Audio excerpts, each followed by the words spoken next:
Welcome to today's gripping true crime story, where we unravel the dark and tragic tale of betrayal, manipulation, and a deadly obsession. What started as an innocent mentorship between a brilliant professor and her young, vulnerable student spiraled into a web of deceit, emotional manipulation, and ultimately murder. Join us as we dive deep into the complex relationship between Sophia Langston and Nathan Cummings, a relationship that crossed every ethical boundary and led to devastating consequences. Stay tuned as we uncover the truth behind one of the most shocking cases to ever rock Duke University. Don't forget to like, share, and subscribe to follow more compelling stories like this one. This opening introduces the tone and narrative of the story while inviting viewers to engage and follow the channel. In the quiet halls of Duke University, a tale of betrayal, manipulation, and ultimate tragedy was about to unfold. It began like many stories of temptation, innocent on the surface but masking darker intentions beneath. At the heart of this chilling narrative were two people whose lives were destined to intersect in a way that neither could have foreseen. Sophia Langston, a 35-year-old literature professor, was a figurehead at Duke University. Known for her sharp intellect and captivating lectures, she commanded attention from both students and university. Her striking black hair and piercing gaze made her impossible to ignore, and her presence in the classroom was magnetic. Yet beneath this polished exterior lay a woman haunted by deep scars from her past. Sophia's upbringing was far from idyllic, despite what the outside world might think.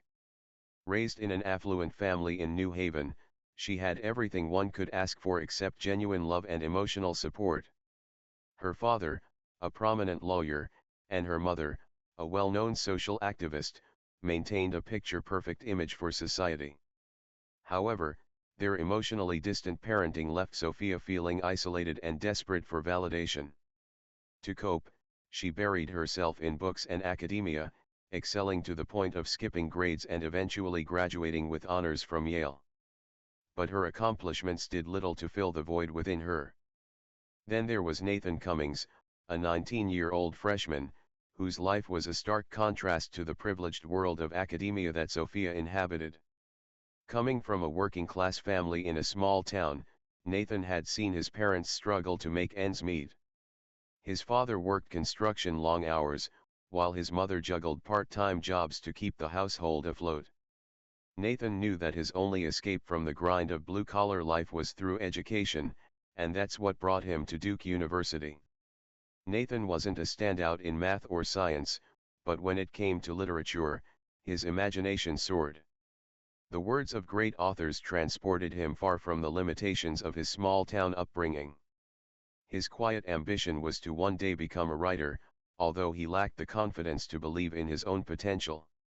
That changed the moment he walked into Professor Langston's classroom. Sophia noticed Nathan immediately. He sat quietly in the back row, his eyes fixed on her as she delivered her lecture on the power of narrative. She sensed something different about him, his quiet intensity, his hunger to learn. And for the first time in years, she felt a spark she hadn't felt in a long time. Nathan, captivated by her passion for literature, found himself hanging on her every word. As the semester progressed, Nathan quickly became one of Sophia's most promising students. His essays were insightful, his discussions in class thoughtful. But what began as academic admiration slowly morphed into something much more dangerous. The line between teacher and student blurred as their interactions deepened. Late-night study sessions turned into long, personal conversations. Their shared love of literature became a bond that neither could easily break, though both knew they were crossing boundaries. For Sophia, Nathan was more than just a student. He represented something she had lost: a sense of youth, passion, and perhaps even redemption for the love she never found in her own life. For Nathan, Sophia was not just a mentor, she became the center of his world, filling a void he hadn't realized existed. Her approval meant everything to him, and he began to crave it more than anything else. As the months wore on, their relationship grew increasingly secretive and intense. They met outside of class, in coffee shops and quiet corners of the campus. Conversations that had started with discussions about Nathan's writing now ventured into personal territory, delving into his hopes, his fears, and even his vulnerabilities. And Sophia, sensing his need for validation, played into it with expert precision. By the end of the semester, Nathan was no longer just another student in Sophia's eyes. He was something more, someone she could control, mold, and use to fill the emptiness inside her. But what neither of them realized was that this secret, illicit relationship would soon spiral out of control, leading both of them down a path from which there would be no return. Thus, the stage was set for a tragedy. To understand the depths of Sophia Langston's motivations, one must first unravel the tangled web of her past, a history filled with prestige, isolation, and emotional scars that shaped her into the person she had become. Sophia was born into privilege in New Haven, a city known for its academic excellence and wealthy residents. Her father, Raymond Langston, was a renowned lawyer with a reputation for being cold and calculating in both his personal and professional life.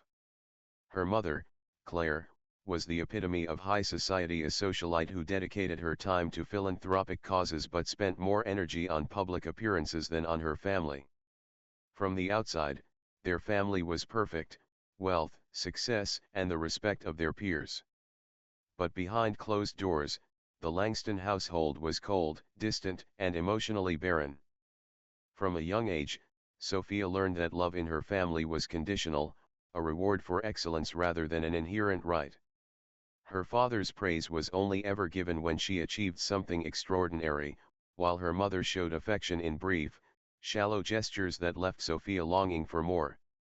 In response, she threw herself into academics, seeking the validation she craved from her achievements. She quickly rose to the top of her class, skipping grades, and eventually gaining early admission to Yale University, her father's alma mater. But while her academic success impressed those around her, it only deepened the emotional void within. At Yale, Sophia discovered her love for literature, finding solace in the words of poets and authors who understood the loneliness and isolation she felt.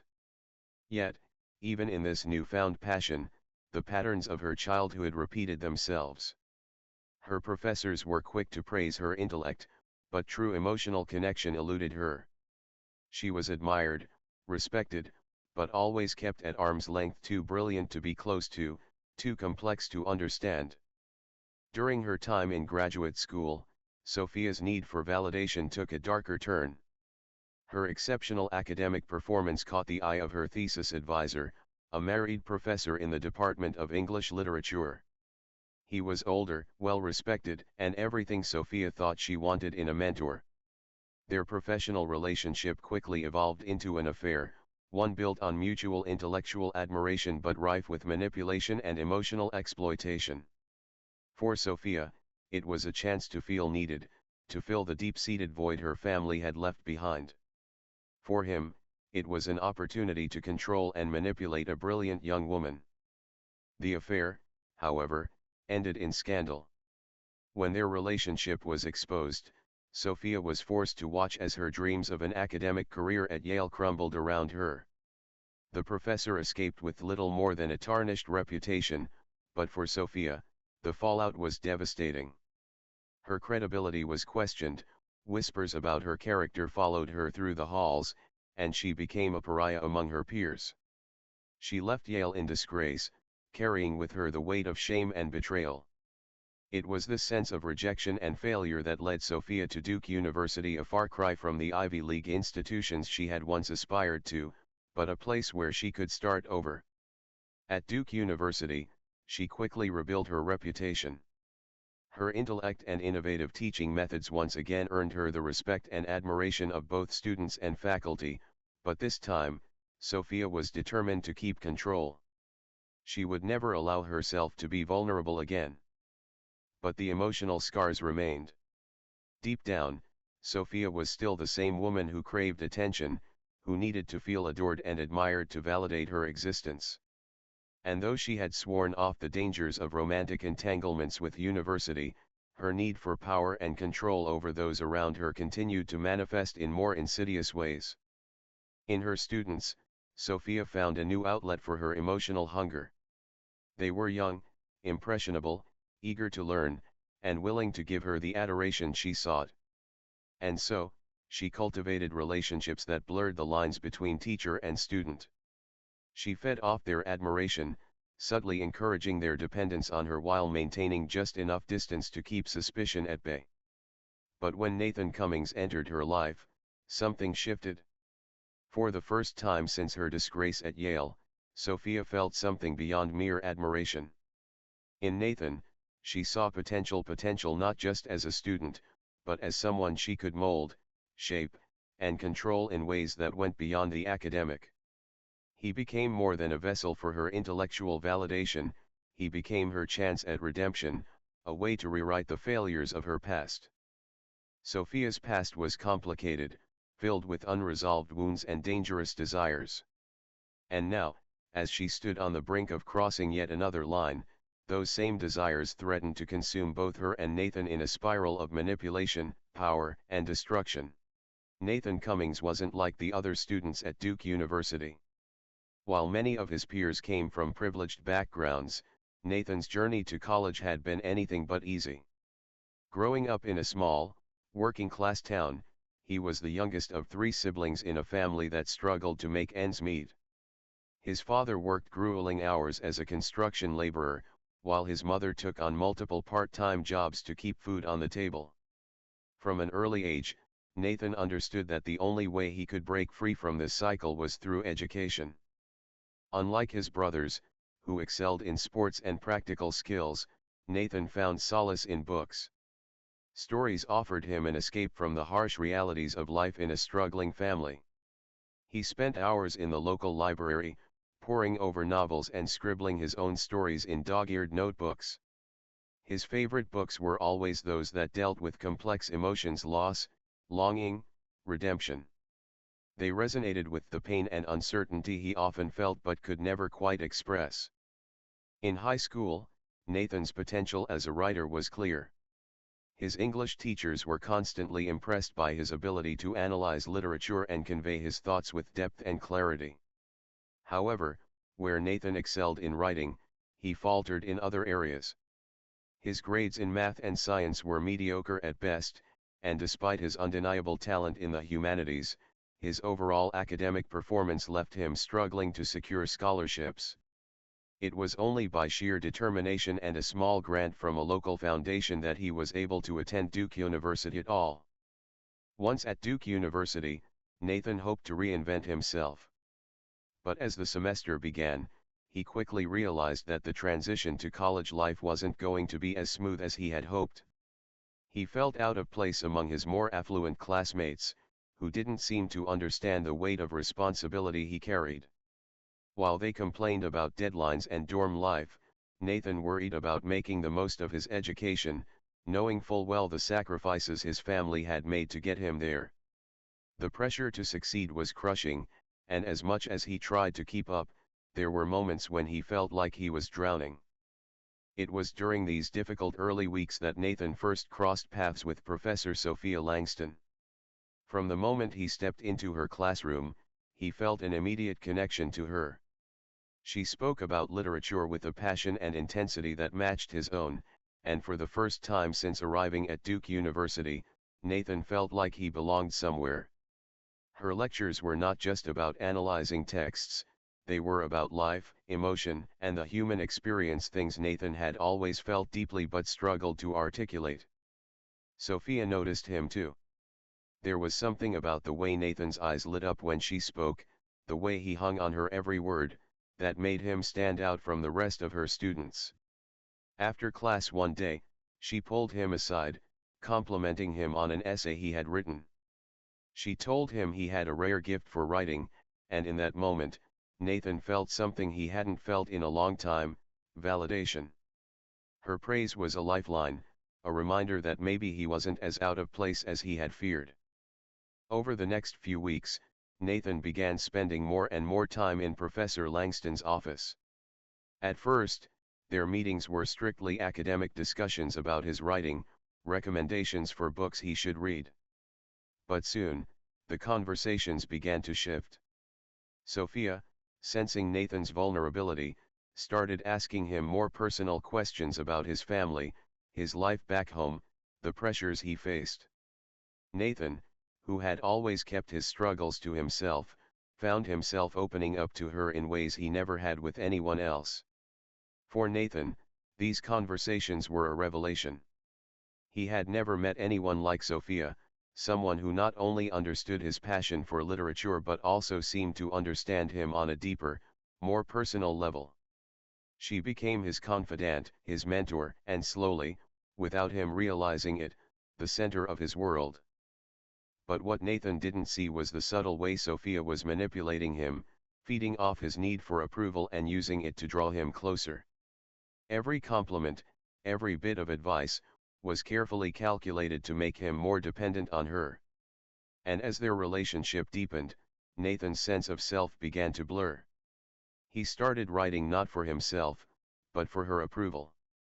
He found himself questioning his own thoughts and opinions, always deferring to what he thought she would want to hear. Despite his growing success in her class, Nathan's other grades began to slip. The pressure of balancing his coursework with his increasing emotional dependence on Sophia was taking its toll. He spent less time with his classmates, withdrawing from social events, and more time obsessing over his writing and his meetings with her. Yet the more he tried to impress her, the more anxious and unsure he became. Sophia, aware of Nathan's fragile state, continued to play her role perfectly. She knew just when to offer praise and when to pull back, leaving Nathan in a constant state of seeking her approval. For him, she was no longer just a professor, she was a beacon of hope in a world where he often felt lost. But this growing dependence would soon lead Nathan into a dangerous territory, one where the lines between right and wrong, mentor and manipulator, would become fatally blurred. As the semester wore on, what had begun as a seemingly innocent mentorship between Sophia and Nathan took a darker turn. The balance of power, already skewed in Sophia's favor, began to shift even more dramatically. Nathan, once a bright and hopeful student with dreams of becoming a writer, found himself increasingly entangled in Sophia's web of manipulation. What had once been flattering attention now felt suffocating. Sophia's demands on Nathan grew more frequent and more personal. She would call him late at night, ostensibly to discuss his writing, but the conversations veered into deeply emotional territory. She pushed him to reveal his innermost fears, his doubts, and his insecurities. In return, she would offer him cryptic compliments, carefully worded in a way that kept him constantly striving for her approval. Her praise became a drug for Nathan. He needed it, craved it, and Sophia knew exactly how to dole it out. But as their relationship deepened, cracks began to form.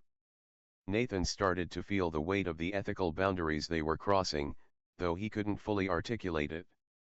The thrill of their secret meetings gave way to anxiety. His writing, once his greatest passion, now felt like a burden. He found himself second-guessing every sentence, every paragraph, wondering how Sophia would judge it. His creativity was no longer his own, it had been hijacked by her expectations. Outside of their relationship, Nathan's life was unraveling. His grades in other classes plummeted, and his friendships dissolved as he isolated himself further. His parents, who called infrequently from home, noticed the growing distance in his voice but were unaware of the true cause. Sophia, on the other hand, thrived on Nathan's dependence. She used his vulnerability to tighten her grip, all while maintaining her outwardly professional persona. Sophia's obsession with control reached new heights. She became possessive, demanding more of Nathan's time and attention.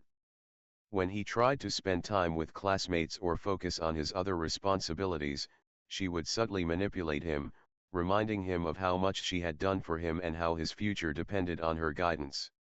Nathan, torn between his growing discomfort and his need for her approval, complied with her demands, even as he felt himself sinking deeper into a situation he couldn't escape.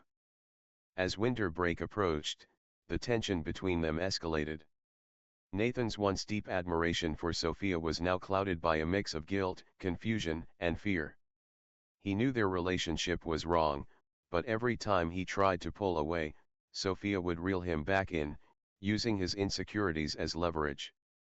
The constant push and pull wore Nathan down, leaving him emotionally exhausted and unsure of himself.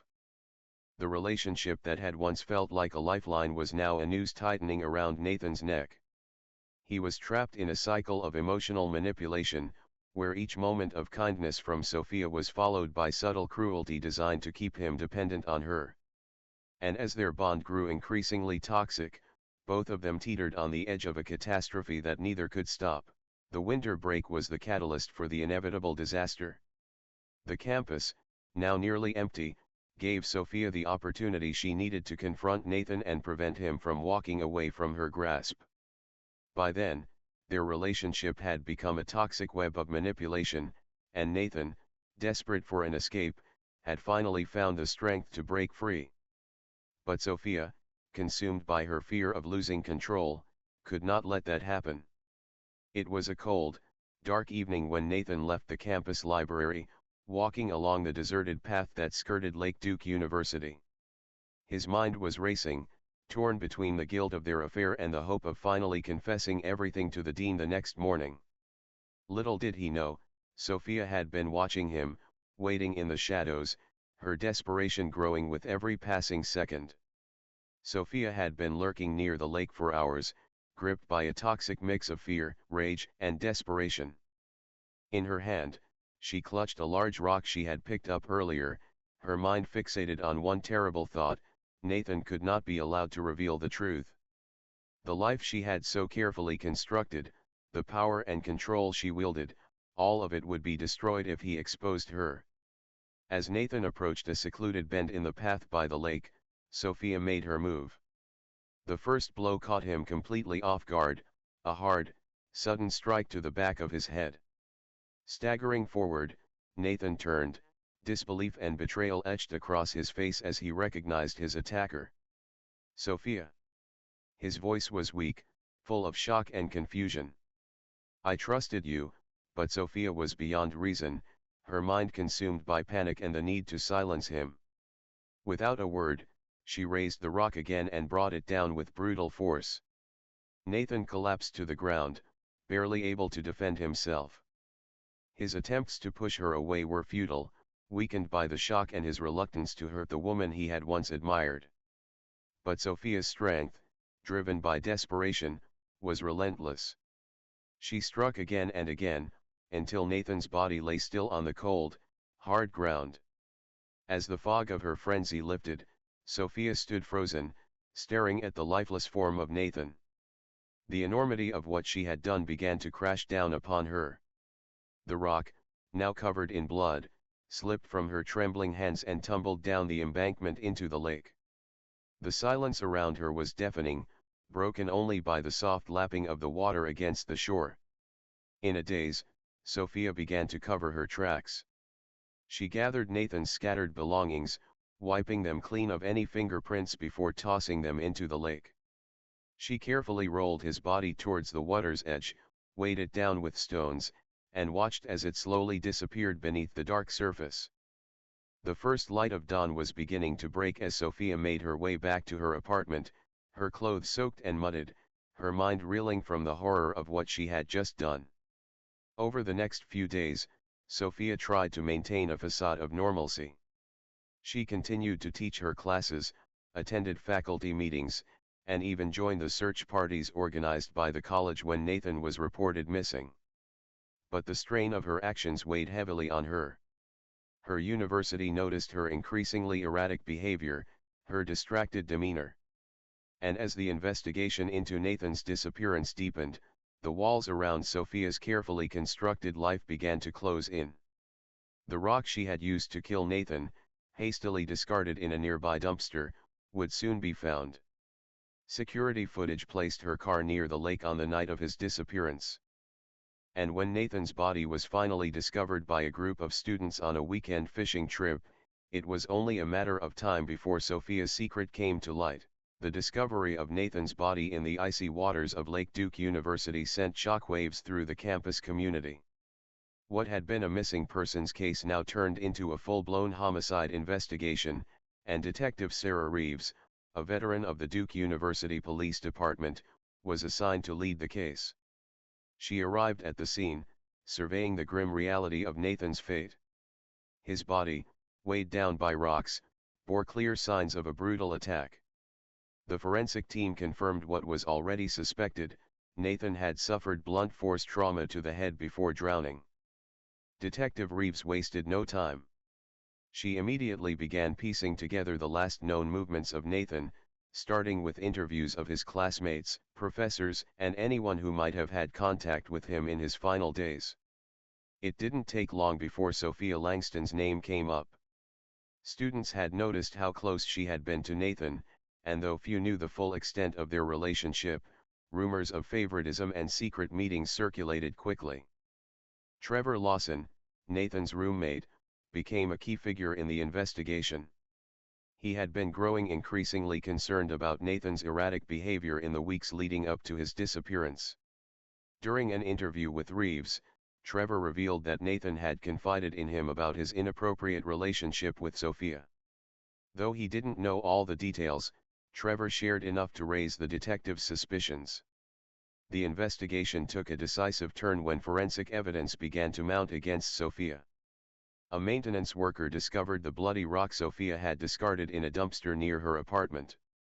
Further analysis matched soil samples on the rock to the area around Lake Duke University, placing Sophia at the scene of the crime. Additionally, security footage from a gas station near the lake showed Sophia's car in the area on the night of Nathan's murder, contradicting her alibi of being home all night. As the evidence piled up, Detective Reeves zeroed in on Sophia. She was brought in for questioning, maintaining a calm exterior but clearly rattled by the mounting pressure. She insisted that she had nothing to do with Nathan's death, attempting to deflect suspicion with vague excuses. But Reeves wasn't convinced. The physical evidence, coupled with the testimony of Nathan's friends and university, painted a damning picture. In a final blow to Sophia's fragile defense, detectives found a series of emails between her and Nathan. Though carefully worded, the subtext revealed the inappropriate nature of their relationship. Investigators also recovered deleted drafts from Sophia's computer, including one particularly incriminating message where she hinted at the consequences Nathan might face if he revealed their secret. With the weight of evidence firmly against her, Sophia was arrested on charges of first-degree murder.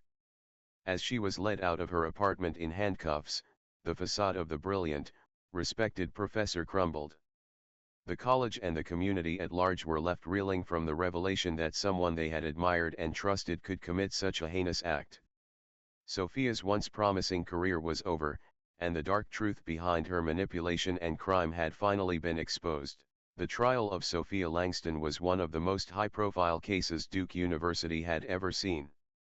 The once revered professor now sat in the defendant's chair, her hands shackled, as the prosecution laid out the details of her manipulative relationship with Nathan Cummings. The courtroom was packed. Students, faculty, and members of the community who had once admired Sophia now watched in disbelief as her darkest secrets were exposed. The prosecution painted Sophia as a cold, calculating predator who had used her position of authority to manipulate a vulnerable young student. They detailed how she had systematically gained control over Nathan's life, turning what should have been a professional mentorship into a toxic, obsessive relationship. Nathan's journal entries were presented as evidence, revealing his growing fear and desperation in the final weeks of his life. The forensic evidence, the bloodied rock, security footage, and emails solidified the case, leaving little doubt of Sophia's guilt. Sophia's defense attempted to portray her as a victim of her own emotional instability, claiming that she had been suffering from mental health issues that impaired her judgment. They argued that her relationship with Nathan, while inappropriate, was not as sinister as the prosecution made it seem. But the jury wasn't swayed. After weeks of testimony, the jury deliberated for only a few hours before returning a verdict: guilty on all counts, including first-degree murder. The judge, noting the premeditation and the brutal nature of the crime, sentenced Sophia to life in prison without the possibility of parole. The once brilliant professor was now a convicted murderer, her reputation in ruins. The aftermath of the trial sent shockwaves through the Duke University community. The college administration faced intense scrutiny for not recognizing the warning signs of the inappropriate relationship between Sophia and Nathan. New policies were swiftly implemented to prevent such abuses of power in the future. Faculty-student relationships were now closely monitored, and mandatory training was introduced to help staff identify and report unethical behavior. For Nathan's family, no amount of justice could undo the pain of losing their son in such a senseless way. His death became a tragic symbol of what can happen when power is abused and boundaries are crossed. The students at Duke University, once in awe of Professor Langston, were left grappling with the realization that the person they had admired had been capable of such darkness. In the end, the case of Sophia Langston became a cautionary tale, a reminder that trust and authority must never be abused, and that the consequences of manipulation can be deadly. The tragedy of Nathan Cummings' death left a permanent scar on the community, but it also served as a stark lesson on the importance of accountability, both in education and in life. Thank you for watching until the end of the video. If you were captivated by this true crime story and want to see more thrilling cases, please hit the like button to support us. Don't forget to share this video with anyone who also loves real-life crime stories and leave a comment below with your thoughts on the case. Be sure to subscribe to the Dark Crime Mysteries channel and turn on notifications to stay updated on the latest gripping cases that you won't want to miss. Thank you for your support.